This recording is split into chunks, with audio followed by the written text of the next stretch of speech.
você que vai garantir que eu possa expressar sempre a minha opinião com base na verdade. Você pode entrar em www.paulofigueiredoshow.com/apoie, o link está aqui na descrição, e além de conhecer o meu site, que está muito legal, tem todas as notícias, artigos que você precisa ver, etc. Todas as minhas redes sociais estão lá. Tem duas formas de apoio.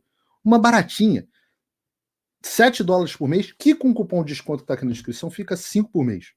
Mas esses, os que estão prosperando, que Deus abençoou, que viajam, que compram carrão, que estão com relógio de marca, esses eu convido a se tornarem não só meus apoiadores, mas meus patronos Gold. $49,99 por mês ou $41 no plano anual. E aí você vai ser realmente meu patrono e vai ter um grande peso em apoiar o que eu faço. É do Cláudio Dantas, mas está aqui com os devidos créditos colocada aqui no site, né, do Paulo Figueiredo Show, para a gente ler sobre tudo, né? Mas são organizações que usam uma fachada acadêmica para atacar líder evangélico na mídia, se alinha a uma elite cultural e ataca a visão evangélica. Vocês viram como o que passou o André Valadão recentemente no Brasil? Agora, o que é mais interessante, e isso vale a gente discutir, é quem são as pessoas que estão financiando essa visão anticristã.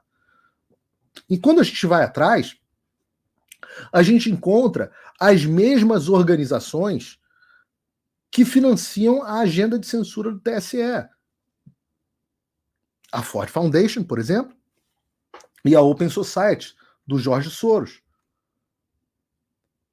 Para discutir esse assunto com mais profundidade, sem mais delongas, eu vou trazer aqui o meu querido amigo de anos, de muitos anos, Vladimir Filho.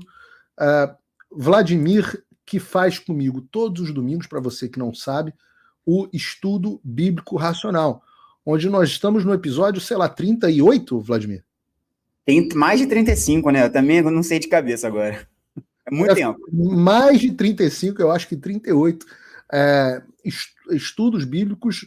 Cada semana a gente vai lá, seleciona um trechinho da Bíblia e faz uma análise profunda sobre esse estudo com visões diferentes. A minha visão é diferente da visão do Vladimir, que é diferente da visão do nosso querido Gerson Gomes, e é isso que torna o estudo tão rico.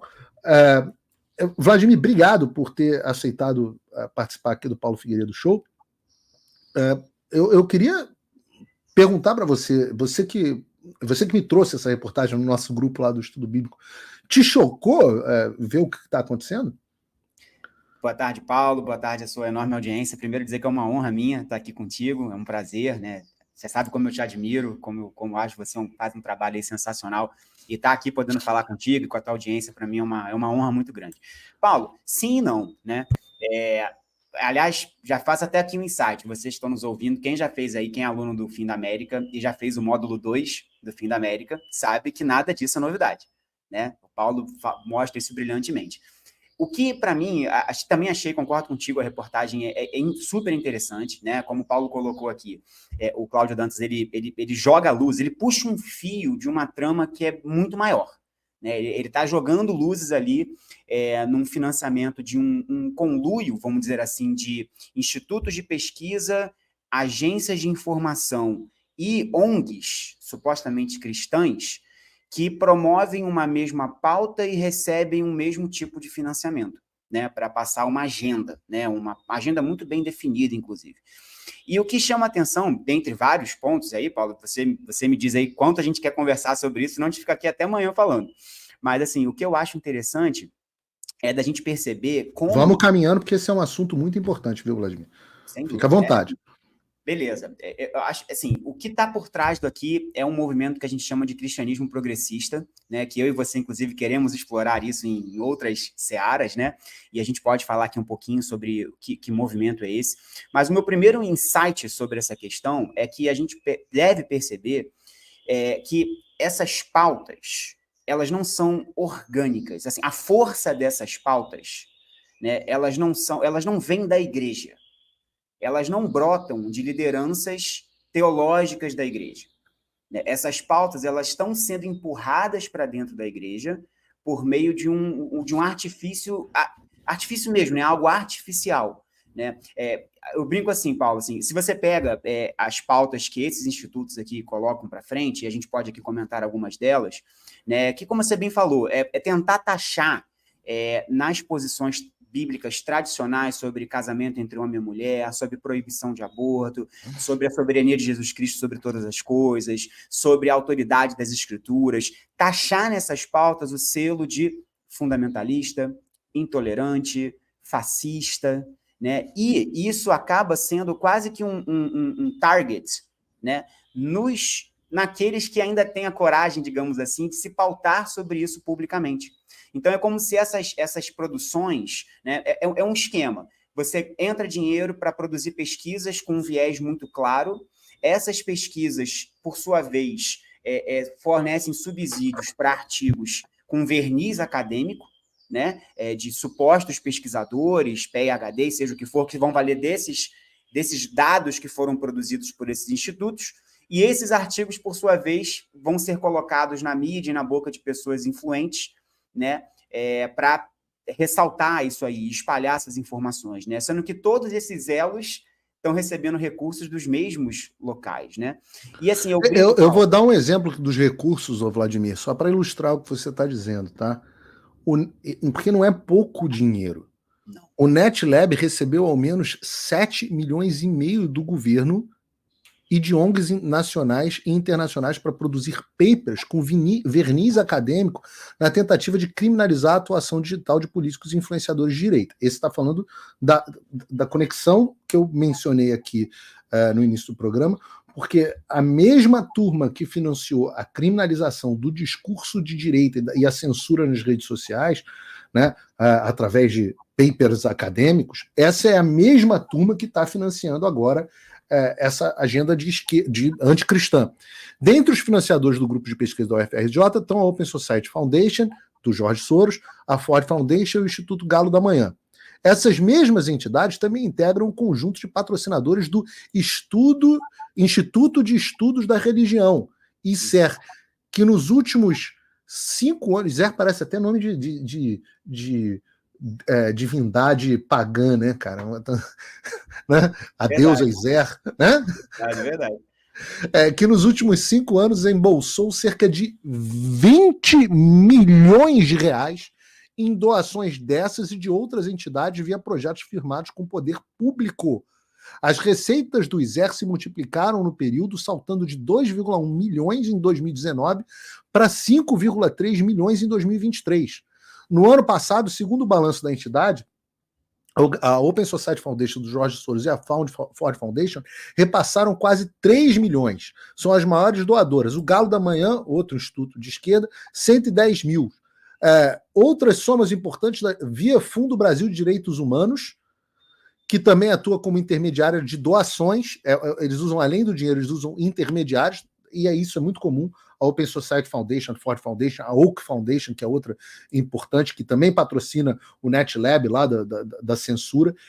Eles distribuem o dinheiro para ONGs intermediárias, e essas ONGs intermediárias distribuem o dinheiro para as ONGs finais.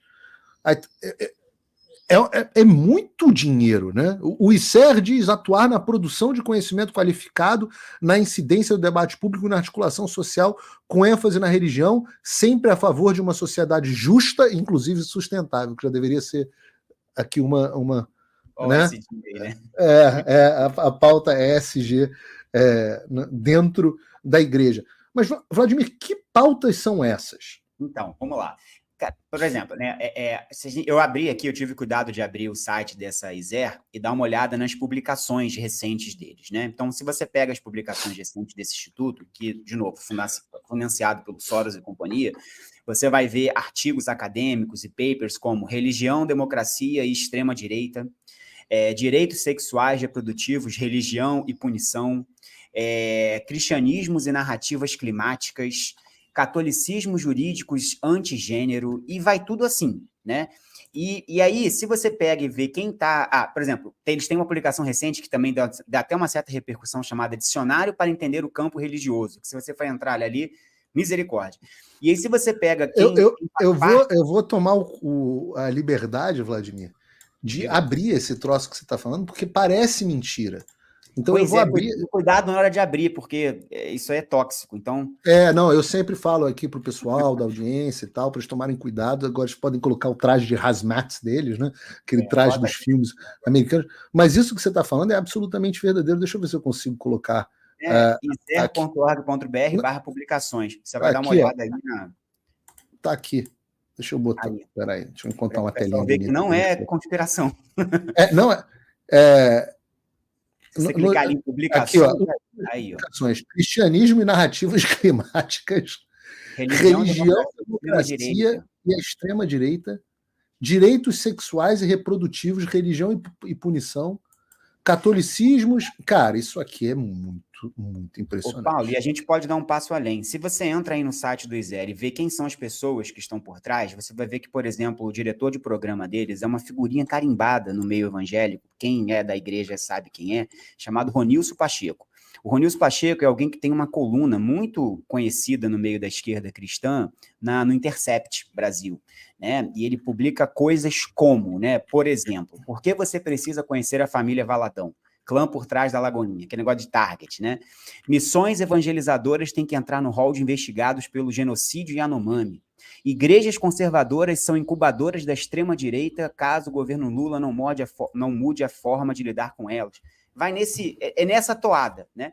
E você quer pior ainda, Paulo, se você for ver lá entre o conselho dessa ISER, existe uma pastora luterana chamada, deixa eu ver aqui,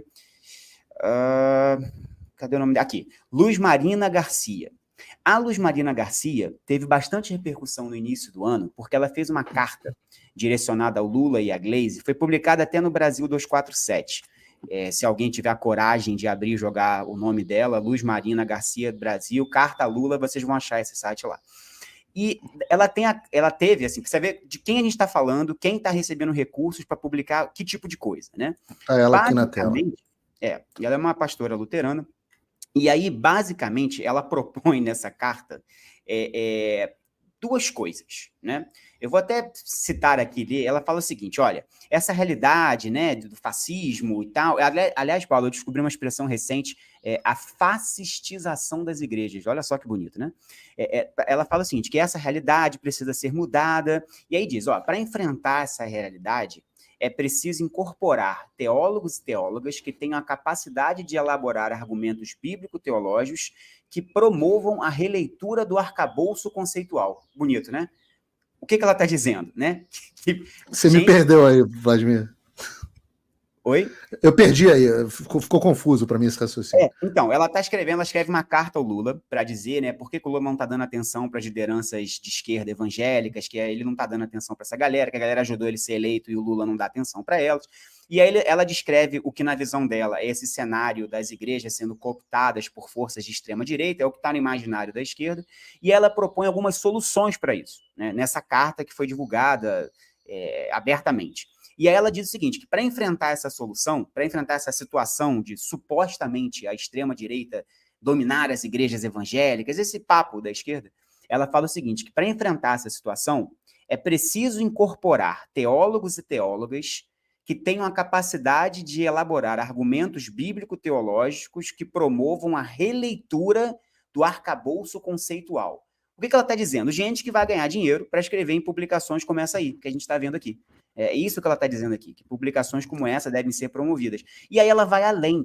Ela defende que o Ministério da Educação, o MEC, nosso querido MEC, deveria estabelecer os currículos dos seminários no Brasil e que as igrejas, para serem abertas, deveriam pedir autorização ao governo. Você vê que beleza, né? Uma pastora luterana está pedindo isso.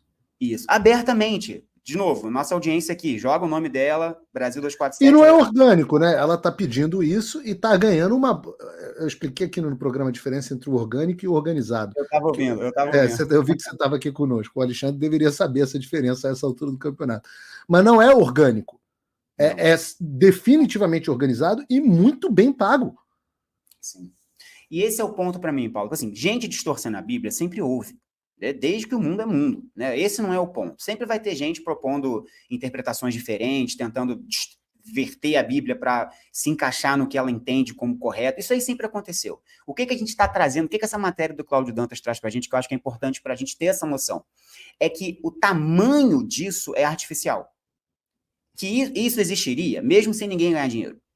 O meu ponto é que isso acaba tendo a repercussão que tem, principalmente entre esses meios que estão malcomunados, né, por uma situação artificial. Isso é